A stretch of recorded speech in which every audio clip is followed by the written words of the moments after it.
答えは常に塔の上にある。間に合ったアリーナに売店ぐらいあるよな。 After school.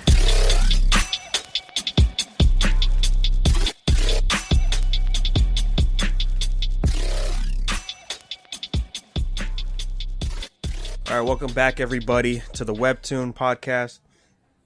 This is the section of the show where we talk about all the great webtoons, got a high school, lookism, viral hit, and soon, Tower of God. That's right, we got the announcement and a trailer from Webtoons officially that Tower of God is coming back on the 17th of May. Hell yeah, man, big hype. It's been almost a full year since it took a break. Again, a recap, SIU had some health issues, so he took a few months off. And then right when he was ready to come back, he updated us on his blog that he was having more pain in his wrist and that he needed to take more time off. And yeah, we've mentioned on the show how it's crazy, these wild schedules that these mangakas and webtoon people have to go through, especially for big series like Tower of God. Well, it sounds cutthroat. Is there a publishing company? Like for Webtoon? Webtoon, right? SIU mentioned in his blog during his break how it was stressful of coming up with the story and the chapters, a lot of notes from his editors. Take it there was a deadline? I mean, I'm sure a deadline is always stressful. Yeah, well, yeah, there's a deadline, and then, he would write the chapters out, his editor would read that, he's like, no, bro, you have to change a lot of this up, and that was just building up more stress onto him. And, it's taxing to be able to draw that much constantly. We saw that Kishimoto suffered from that, with his lack of drawing. I think there's like a 10-year gap of him drawing and then starting Naruto. Yeah, for sure. Then there's a lot of stress coming out with good stuff like that. Yeah, definitely. It's definitely a stressful thing. And then, he was doing it consecutively for a very long time. Like, I don't really think that there were breaks in between the seasons that he did. Between 2 and 3, it was about a month break he had. But still, I mean, what is 1 month compared to all all the pre-production that he has to do, and at least have, what did he say in the blog? He had to have at least 4 chapters ahead, and that's not even including the fast pass chapters. You know what I mean? So it's really a total of 7 chapters. He always had to stay ahead.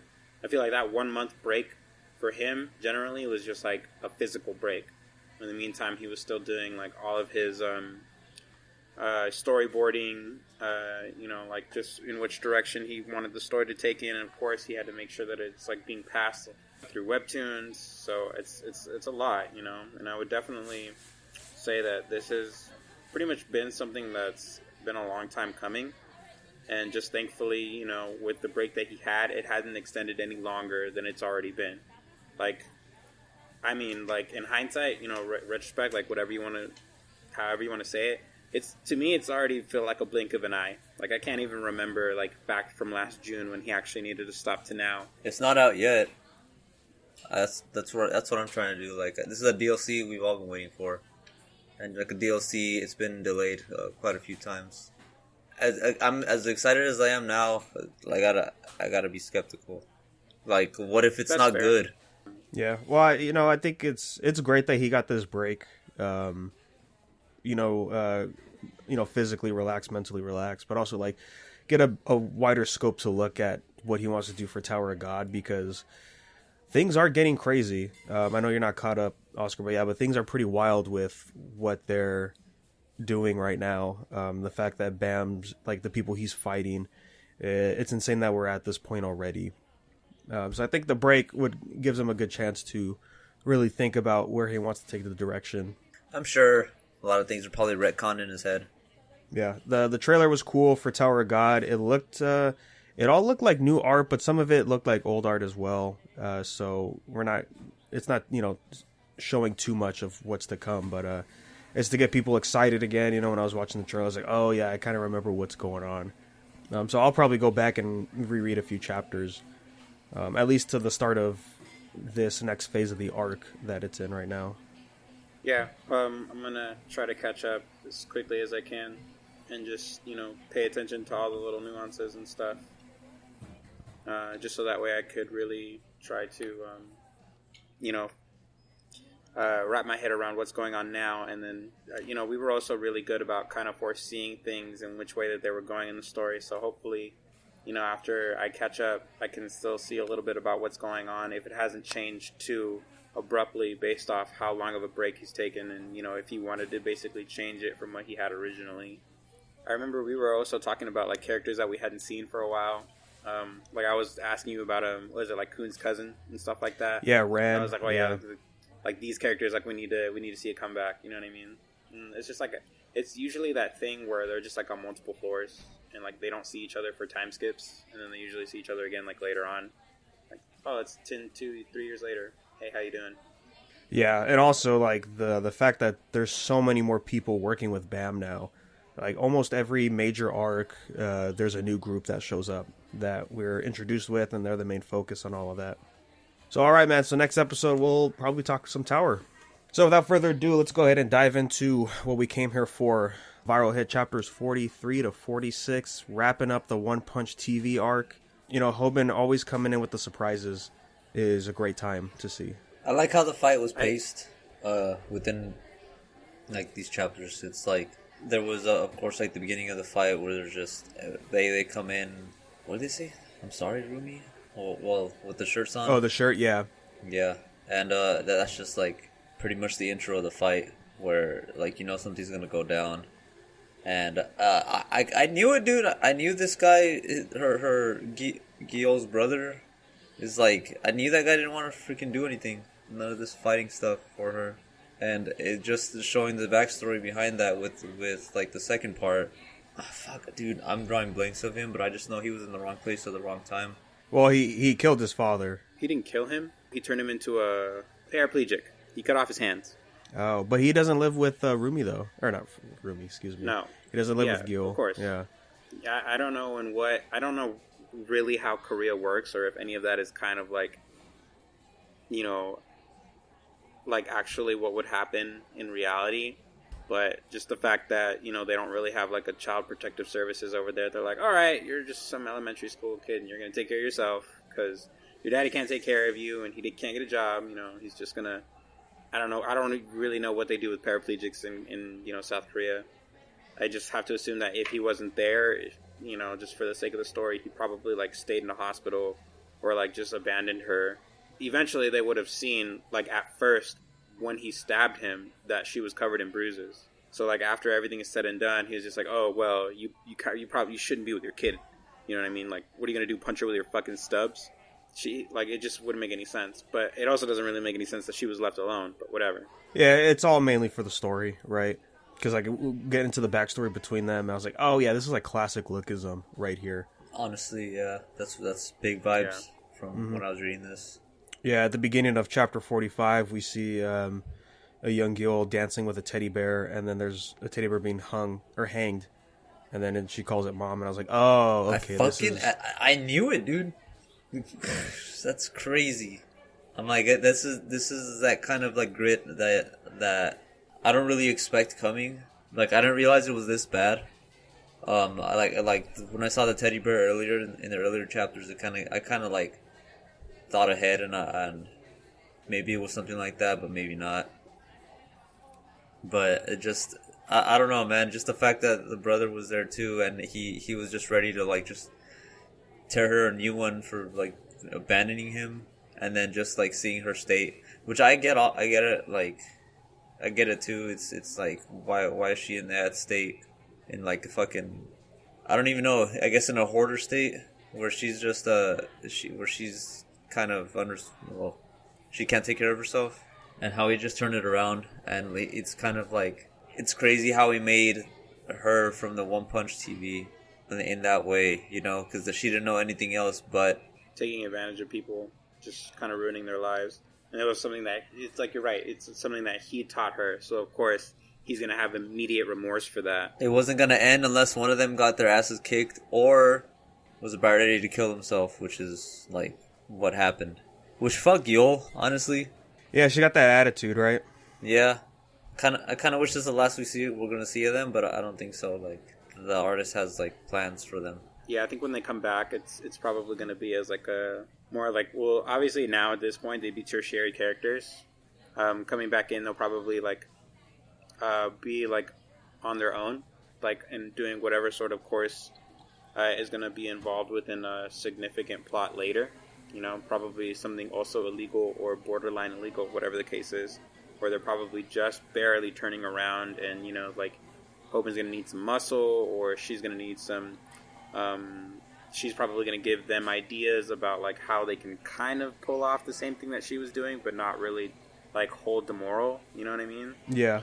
Like I just have like those kind of things. Like you're going to need to pick somebody's brain to do those kind of things later when you're trying to, especially when we know now. Like I think one of the best things about these chapters was that we found out that the CEO, the chef guy, the sushi guy, he was the one that gave up the information to help Hoban.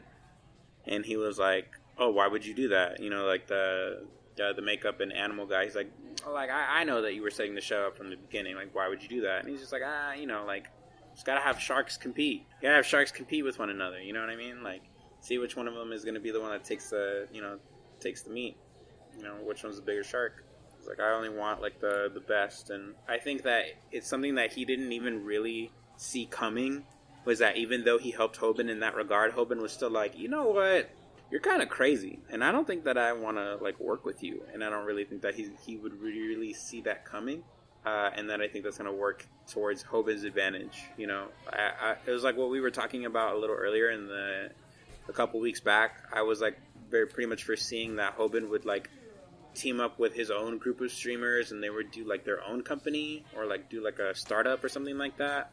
You know what I mean? It's looking more like that, like as like time goes on with these chapters. I'm really looking forward to like if the entourage grows bigger, or like what the next person is going to bring, because I think the next person is probably, if they're going to go in order of subscribers, the next person I think would be like the guy who studies a lot. So right. Like looking forward to seeing like if there's going to be like, I don't know, like a fight really, or if it's going to be like a new sort of, what is it, obstacle, I guess I want to say, for them to kind of overcome. The Yonko. You know, kind of like how, yeah, well, I was going to say pretty much like how Daniel has to try to fight workers. Because he's like, all right, I'm going to beat you up. And he's like, no, be an adult. Don't touch me or I'll get my lawyers on you. He's like, okay, yeah, this is outside of your realm. You know what I mean? Like now you have to be a little more critical about what it is that you're trying to do and how you're going to come off of it, because now your road is so very narrow now. Honestly, wasn't expecting the route that we got here with the end of the arc for Viral Hit, as far as like it getting as crazy and deep as Lookism does with the backstories. But yeah, I'm looking forward to see what Hoban's going to do next. I'm surprised that he said like, I'll give it a moment, let me think, before joining him with his big group. I would guess like, oh yeah, that's a one and done thing. Like I'm never going back, unless he told Hoban like, I'll give you a second chance, kind of thing. He just has to offer him more money, and then he'll change his mind. I think that I think this arc also showed that he's more considerate towards picking things over money. You know what I mean? Like it was not once, not twice, but I think at least 3 times. With the very last time being when he initially confronted the boxer guy. He's just like, I was like so worried about money, and he's just like rips off his shirt with the "I'm sorry, Rumi," you know what I mean? And it's just like, okay, like now you're growing as a character. You know, your mom's out of the hospital, taking care of all of your debt. I think if it wasn't already mentioned, he pretty much cleared all of the medical debt already. Like he's kind of debt free at this point. You know what I mean? He just has to wait for mom to get out of the hospital if she's not already out of the hospital, and then like I feel like his character can kind of grow at this point.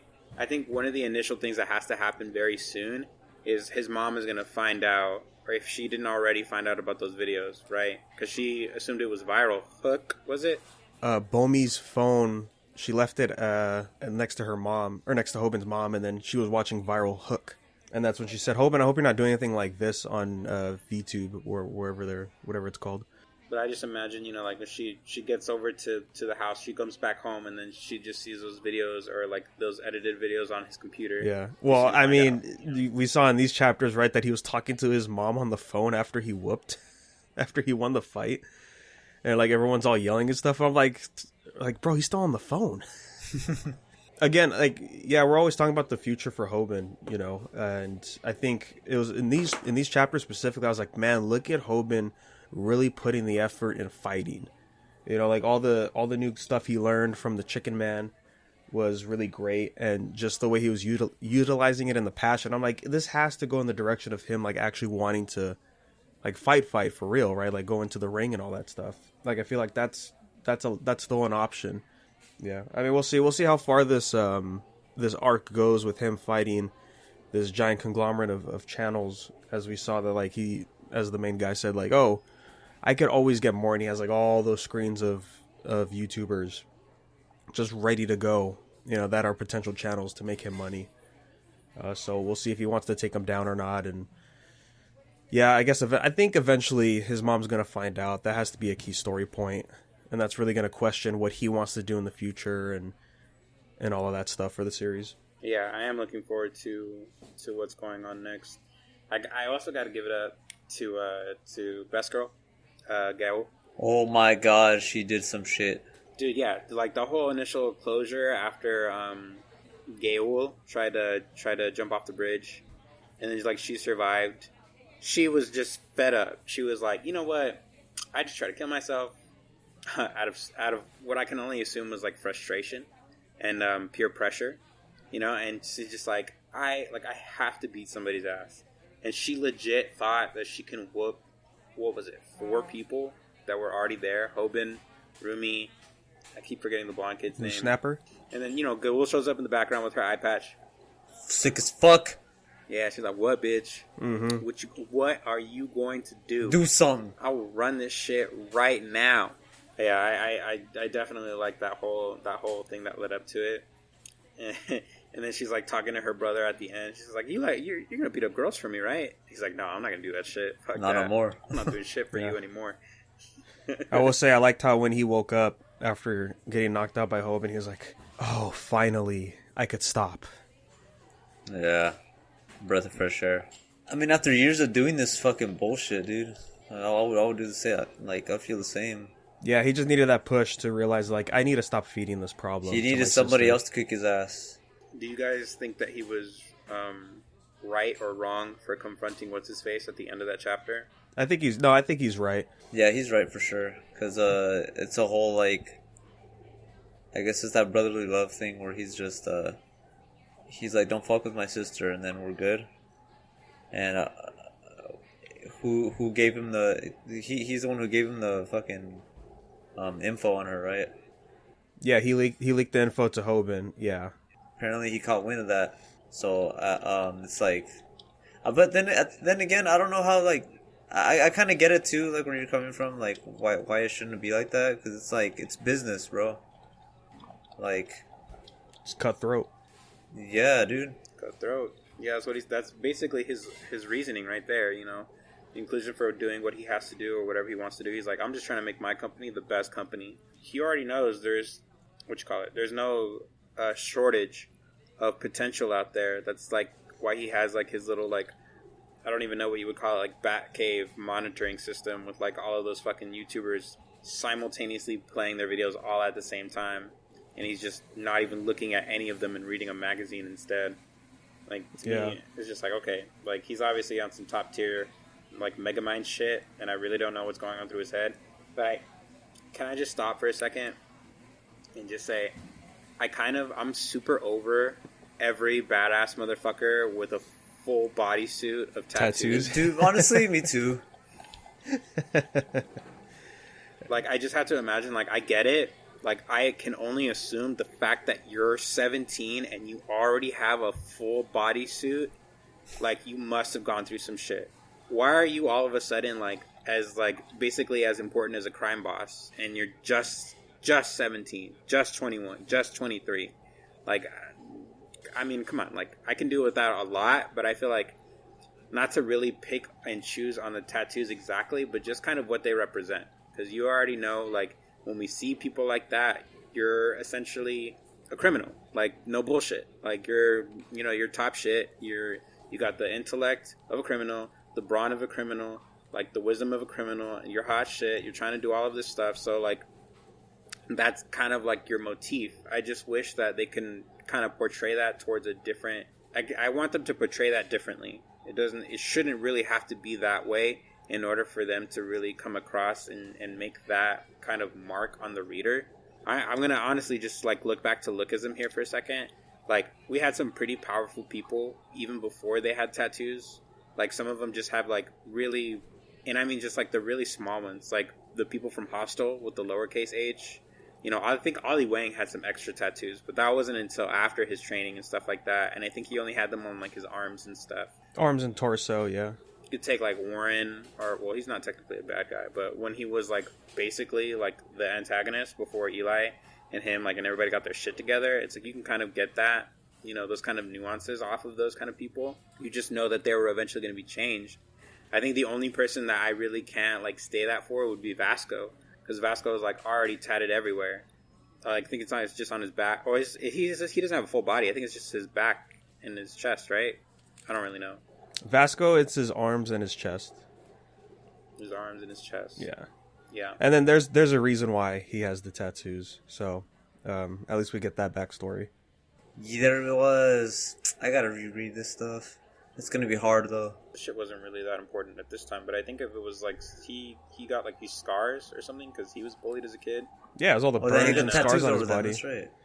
Yeah. Yeah, him and Jake or whatever the big-eared guy was. Jace. Jasco or Jake. Jasco. Jace? Vasco and Jasco, imagine, dude. Fuck yeah, dude. Alright, Jace, yeah. Him and Jace were getting the tattoos to like cover things up, and he got more scars, so he got more tattoos, so it makes sense. Like, yeah, that shit makes sense. Yeah. But yeah. I guess Koreans like tattoos, or at least the author for Lookism likes tattoos. So that's just what he wants to throw in there. Hey, sure, for sure, dude. What's a clearer way to point out, like, hey, this guy's gonna be a bad guy? Just cover his entire body with tattoos. Make him look Russian. I don't fucking care. Like, you can give him a scar, you can give him a weird ass haircut, you can give him like a permanent, you know, what do they call it? Not frown. Jowls. You can make his jowls lowered. You know, just give him that, you know, the architecture of a villain, rather than just have him like fully blasted all the way up to his neck. I mean, yeah, you're not wrong about that. It's very clear that he has a very high affinity towards tattoos and making them look cool and just kind of reflecting that on people. Like, it's like a whole thing, and I enjoyed it throughout Lookism. I just didn't want him to really repeat that here in Viral Hit. That would be my main gripe. I mean, so far it's just him, right? Just the one guy. No, it's also the tattoo artist guy. I'm sure. Well, but he's a tattoo artist, though, right? No. He's not. I'm sorry, not tattoo artist, but he's like the makeup artist and the animal lover. Oh yeah. He's got That's right. He has the octopus on his neck. Yeah. He's also got like I think he also has a full body sleeve because I think his arms are also tatted all the way up to his wrists. Mm-hmm. And I'm sure besides those two, there are tons more. Like, what is it? The teacher doesn't have any tattoos. Not the chicken, but the other one, the one that we think is the chicken. I think he has tattoos now. Yeah, the coach. I don't know if he got them. Yeah, I don't know if he got them afterwards or whatever. You know what I mean? I really like. I don't ever think it's gonna be a thing where he talks about it, but I would very much like to be interested. I'm very interested in just kind of finding out if he's ever going to talk about where and how these little kids are getting tattoos. Like, didn't Samuel have like a full bodysuit at like 16, 17? Yeah, there's a shot of him naked and it's just nothing but ink all over him. Oh yeah. God, but then that face though, dude. Oh yeah, never forget, dude. Yeah. I mean, with Samuel, you know, when he was young, he was already working in the underground shit. So he would get connections for people with tattoos pretty easily, I would think. I think Jake would make a good example of that too, because he didn't have any tattoos to begin with. Well, the thing with Jake is he's trying to be a good person. He's trying to move away from the image of his father. Oh, I'm sorry, dude. Zach. You're thinking Zach, yeah. Yeah, because his dad was a gangster. He's trying not to be a gangster, but yeah, he was like a good gangster. What was it? What did his mom say? He was a great gangster. He's a great man. He was just a terrible husband. Yes. Like a terrible father. Yes, sir. So we end off the arc with Viral Hit getting 500,000 subscribers after the whole fiasco with One Punch TV. And then One Punch TV getting deleted. And so, yeah, they're just going to move on. And like you guys said, I'm sure he'll be back. At least the brother will be back. He's probably going to help Hoban with some information. That's probably how he's going to return. Hoban's going to want to ask him some questions about I don't remember his name, but yeah, the main guy behind the big YouTube company with all the channels. So I'm guessing that'll happen. And yeah, there's some good comedic bits here and there as we see Rumi is feeding Gale because she's like, "Oh, I can't eat my eye infection." And like they all became buddy because she knew, yeah, they're good friends now because she knew like, oh, Gale kicked that bitch's ass for me. Hell yeah. Something that she was kind of a bitch for just like throwing that out there. She's just like, I should have been the one to save her. And he's just like, oh god, like I didn't think that you were gonna turn your cheek that fast. He's just like, I just wanted my fucking subscribers to watch me save her ass. Yeah, that stuff's always fun, right? Where especially when Hoban was down for the count and then he heard the donation sound. Yeah, that was probably my favorite part of the fight. I think it's funny because Hoban actually does have a superpower. He can tell how much money he's getting by the sound of the ding that he hears yeah. from the thing. But the comedic stuff aside, that was a good moment for him too, because he was questioning like, oh no, I should give up. Like this is the moment where I say fuck this and walk away. But he's gaining more confidence in himself and more determination into setting things right. So I'm very curious to see where we're even gonna go to next. If I had to guess, based off of Lookism, we're gonna hit some downtime for a bit before we meet the next YouTuber he has to fight. So right on, man, let's hop into Lookism. We're getting through chapters 4 to 5 of Workers. And Big Deal is fucking making some big moves. They're a pretty big deal, man. Yes, sir. They back. Dude, Gerry, Kwon coming in, dude. Something about people named Gerry, dude. I don't know what it is, but they're fucking... Something about them. They're fucking, yep. Like, I'm not gonna lie, the initial flashback stuff of a baby being raised by gorillas, I'm like, oh, are we talking about Gerry? Yeah, dude. Oh, yeah, no. Fuck, I really thought that was the case, too, dude. Because I would have believed it. Yeah, I was really hoping for that, but no, it's actually the guy that Jerry's fighting. And I was like, okay, we're still getting that fun Lookism stuff in here, even though like shit's getting real serious and pretty crazy, too. But yeah, I think the Gerry moments were probably my favorite part of the arc because, he's saying like, oh, I have to make sure I don't be perceived as too strong because I don't want to outshine Jake because I'm the number 2. Oh my, honestly, dude, just fucking Gerry Kwon, he just surprises me every fucking time, dude. Mm-hmm. Yeah, a lot more depth in his character than initially perceived. I want to see more. I know that we've just had like the initial backstory on him when he was in middle school before he became what was Jake Kim's sword, But I know that there's got to be more. I want to know what happened to Gerry during the time that Jake was in jail. I don't think that we've seen enough of that. And I think in between those times, he probably got some training or was reached out to by a couple of different people, and more or less, I want to say it hasn't been revealed yet, but if he's that strong and he's not trying to let Jake know, he's probably met or at least fought Gunn at one point and probably held himself off a lot better than Jake did. Fuck, I wouldn't be surprised. And Lineman just showing just a new fucking... Yeah, and then of course him asking the question, he's like, wait, are you stronger than Jake? He doesn't say yes or no, he just says, don't let Jake know that I could do this. At least when he's around. At least when he's there. So I feel like if Jake gets knocked out in this fight against these, like, quote-unquote zombie men... Gerry Kwon would have gone sicko mode. For sure.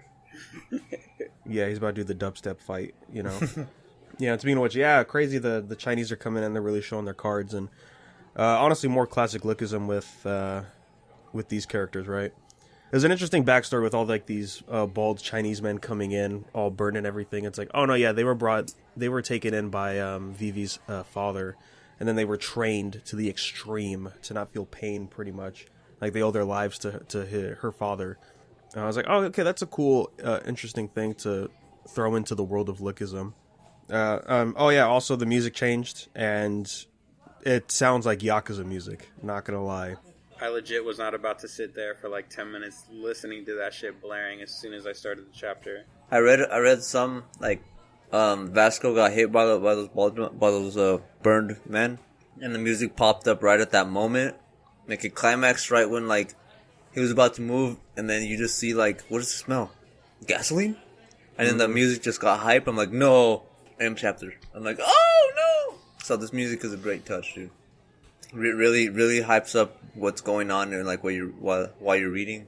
I don't know about you guys, but like remember when I said the fucking hip hop to what was it?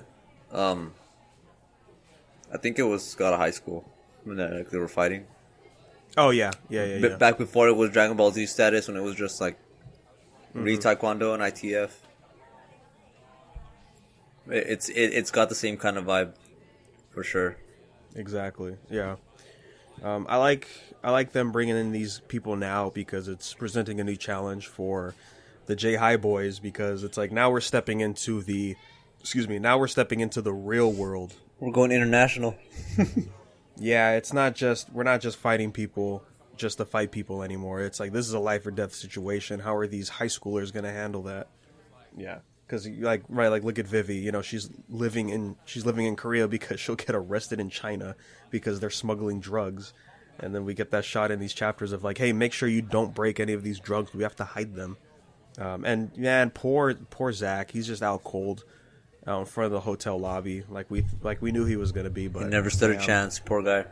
He has a lot of heart, He really but just got the shit kicked out of him.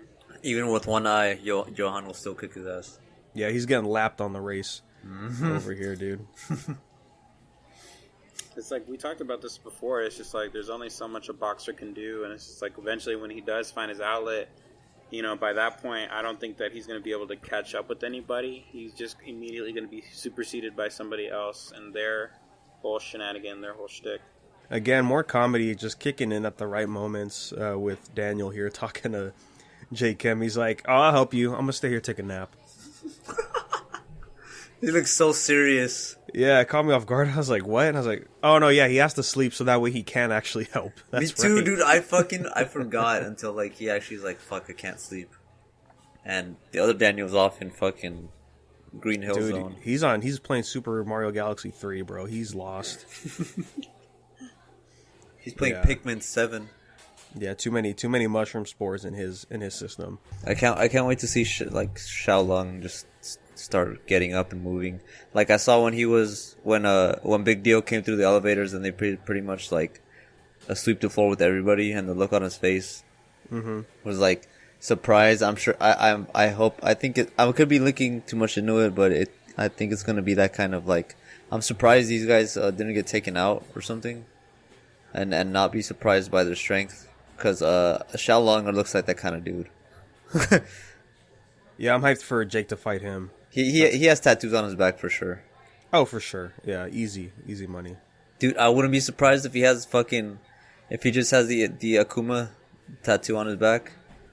Oh, That's okay. it. Yeah, it's the Chinese symbols Yeah. instead. Yeah, and dude, I just gotta say, yeah, Vasco looking hella fresh in here, dude, with all he's The rocking is just jacket? the leather jacket, dude, and it's like, I love how the guy he has to fight, he just has like that lookism. This is the fucking face. I love it. It's so good. I can't get enough every time I look at it, dude. Oh my god, what was it? Him that says that? Because I kind of got confused with the speech bubbles in this chapter a little bit, and at that part, like, was it him who was saying that I know how to get to the top floors, or something like that, or was it Vasco? I would probably say Vasco, because the next line is "I need your badge," so maybe that's what it is. Oh, yeah, that makes sense. Fuck, they really got like suicide bombers there though. Yeah, it's crazy, man. It's insane. I didn't think they would go this far, but like I don't know how they bounce back from this. And then of course we're seeing Samuel come in at the tail end here, and I guess him and Jake are going to team up. Or I wonder if Samuel's going to be playing he's going to be playing the role of being the leader of one of the workers, so he's going to have to fight Jake or something. I thought he was trying to get back in it, or I think he was trying to team up with Big Deal to take down. He is, but he was talking to somebody from workers, right? Because he's still with workers right now. Yeah. But he wants to take them down. But you know, he's like, okay, I'll team up with Jake, so he'll do most of the work, and then I'll come in at the end when they least expect it, probably. Looks like he's got something up his sleeve. Mm-hmm. It's all those tattoos Oscar don't like. Yeah. Can only wait and see, but I imagine it's just gonna, kind of end the same way it did with the fourth affiliate. He's gonna be up there. He's probably gonna take Vivi and just Vivi, and he's gonna dip, and he's gonna betray this Chinese guy for whoever reason Samuel doesn't like, because Samuel doesn't like when anybody looks down on him. We gotta wait for him to see if he's gonna wolf like a dog. I mean, he probably would, but just to take BB. I don't really think he'll really give a shit about anything else. I think it's gonna be like a bittersweet thing, where Samuel's gonna get what he wants, but not the exact way he pictured it. And it's gonna be like a bittersweet thing for him to see Jake, and then for him to lose to Jake and just retreat. Right, yeah, I can see that. Yeah, so yeah, look, as I'm still keeping it high and tight with these chapters. Big hype. I'm glad they changed the music, because it was probably going to be the same. At least I was thinking it was going to be the same music as the last few chapters were. Yeah, but right on. And so let's go ahead and move into Gotta High School. And, Oscar, we talked about it just a little bit the other day of how, I'm still not really feeling with what's popping right now. We're just in that weird lull, waiting for, the good content to come in. Dragon Ball Z fight right now. Waiting for the main character to show up. It's just more of the same right now with Mujin Park. Nothing interesting. Just me being surprised that we lost Hercules and the Orochi guy in these chapters. I'm still reeling back over Iplo. Yeah, he's not even back either. Yeah, supposedly dead. Well, yeah, I'm taking it that he's dead. But I wouldn't worse. assume he's dead yet, only because even though Pandora said that she couldn't feel her twin anymore, it didn't necessarily mean that he was gone. I think that if he were to die, Pandora would somehow get a power up, or vice versa. And because that didn't happen, I can just only assume that he's still alive somewhere. I think we talked about this before too, but there's that thing with the fox, who, we never really learned what happened to the fate of the fox. He was on the planet, he was still chained up, he let him go because he had a part of his soul, and that was it. So we didn't really get to see if he was around or whatever the case is, and we learned that when Iplo was over there with Mori, and he can kind of use the Foxfire thing to kind of teleport or go through dimensions or some shit like that. I don't really remember, but I just imagine that the main fox, the deity, must have somehow pulled him somewhere really quick, just so that way he can stop him from dying, in the heat of a moment kind of thing, Right. Because once Iplo dies, the fox dies with him, because they're one and the same now with souls. Yeah, that Naruto bullshit. Yeah, man. I think if he were to die, it'd be on screen, right? Because he is an important character. We can't just off him off screen. But yeah, we're just seeing stuff usually play out. I like that they used Q to fight Mujin, in the front lines and take him into that clown dimension. Yeah, pantomime is crazy. I love it's just an area of effect buff or debuff. Mm-hmm. Yeah, that's something I wasn't expecting. That paired with the fucking box from Pandora, it's I'm really can't wait to see what they're gonna bring. It seems like he only got a certain amount of time before the effects wear off, so they got to do some big damage in the coming chapters. Otherwise, fucking, I don't want to see Q go, man. Yeah, don't want to see him go. Yeah, he's got kids, man. But no, yeah, he has grown a lot as a character. That's been pretty good. And, it all comes full circle with him and Mujin, right? And then also them using Dean, too, with this team up, and Dean getting the anime ears on his hair. Yeah, so all that's going on, and then we just see Daiwei do what Daiwei does, fighting the dragon with his clone, and, pulled out his rib, and it's just... it just looks like the thorn from Tower. It's it's not even a pole. It is just a piece of rib that's just turned red. Yeah, and that's kind of just... honestly, it was just more of the same in that fight, too. Just a couple conversations here and there, but I thought it was alright.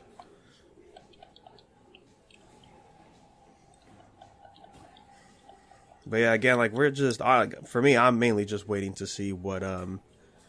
whenever Mori's going to come back, or if things are really going to get shaken up. And it's probably going to be on Mujin Park side. Probably. I'm so tired of Mujin Park. I don't even think he's going to be the very final boss either. Because I think even though he suppressed Tagatha, he's still there. Mujin at whatever points, right, exactly. He'll still be there. And now that Mujin acquired Gaia's heart, if Mujin were to lose, and Tagatha comes back, he already has everything he needs. to just pretty much fuck everybody over. You know what I mean? I think that's the downfall to Mugen, like, taking advantage of everything, is that once he's finally going to be stopped, it's, like, to a point where shit can't really be reversed. If anything, we're probably going to have, like, a heartfelt hurrah.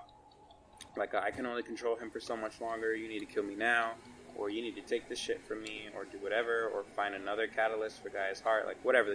It's going to be some really stupid shit. And, I mean, I really hope that what I'm saying doesn't really pan out that way. But I can also kind of imagine that that's pretty much the only likely recourse we have, or that Mugen will have. Is like what you were talking about a couple weeks ago, how they were really trying to push Mugen on us to make him look like a good guy. And like even after all of this, he still has good intentions, especially with like the whole like argument he had with Gaia's catalyst and getting the heart with those little children that he rescued. I don't like how you try to make a human out of a monster. Like, it doesn't really matter what the justifications are. It's the means to an end with this character, because that's all he cares about. So you putting this bullshit in front of us, like, oh well, just realize that before he does this, just understand where he's coming from as a person. Like, I could give a fuck where he's coming from. What he's doing now is what matters. You putting all of that shit in my face is only going to make me feel like basically he was one of those kind of characters that was like drawn into a bad cards. You know, he can only do so much with what he had. I mean, he's basically the most invincible person in the fucking universe now. You're not going to tell me that he had a bad hand, or that he was dealt a bad hand in his life. This is Mugen we're talking about. The guy who like was so like caught up with himself, so in love with himself, that he legit believed from the beginning of his lifespan that he was going to be number one, that he was going to be the best, he was going to be king or something, you know. And people have just literally done nothing but build off of that, feed into that ego and feed into that mentality of his, to the point where he can like just really take shit, run with it, and even if he had somebody to stop him, he could just figure it out like that and be like, this is why I deserve it, this is why you don't. Boo hoo to you, tits for you. Like, I hate that shit. It just, to me, it wasn't really worth putting any of that in. I mean, that's just to show Mugen's motivation as to why he's pushing so far into this, because at the end of the day, he still thinks he's the good guy, even though he knows what he's doing is not something a good guy would do. The main reason why that sucks is because it's just the same thing every time we get more info about Mugen Park. It's always the same beats and outline for why he's doing what he's doing. Yeah, it's just too repetitious, and it's just like, okay, we get it. Can we move on? At this point, it's just, there's only so much that we can imagine. Like I said, what he's going to go into is just, I can only hope that, you know, it really doesn't pan out that way, because I really don't want it to, but they're just going to give him some sort of, like, salvation, some sort of redeemable, like, human, like, well, yeah, because that's his whole, like, shtick right there, is, like, he's a human down to the very last thing, so he's going to have some sort of redeemable quality for him later when Tagatha breaks free. Stupid. And then the real kicker would be, of course, Mori's not going to forgive him, but wouldn't it be funny if he's like, it's okay, Mugen, I forgive you. I understood what you were doing. I've stopped reading, honestly. Yeah, right. See, at least we have that going, where Mori's like, dude, I don't care about whatever Mugen Park's doing. Like, he's an asshole. Like, I have to go kick his ass.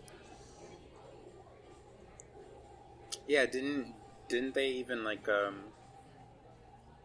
do a flashback to that, where he's like, I could honestly give a shit about you betraying me or whatever, but it's just like the fact that you fucking you killed my grandfather.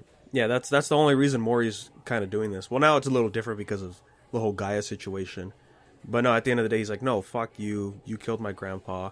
It's time for me to kill you. But other than that, I don't have much else to say about God of High School until things really shake up in the story, which probably won't be for a while, unfortunately.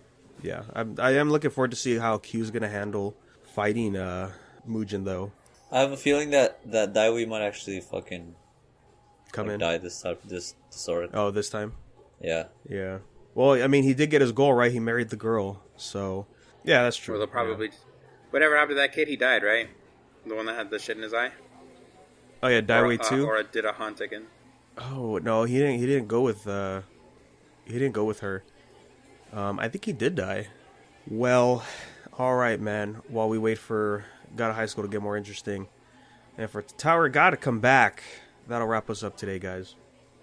Thanks for swinging by. If you have any questions or comments, that's universepodcast@gmail.com. We'll bring them up on the next episode. And then you can follow us on social media anywhere you go at Universe Podcast. And we'll let you know when those episodes drop. So thanks, guys, and we will catch you next time.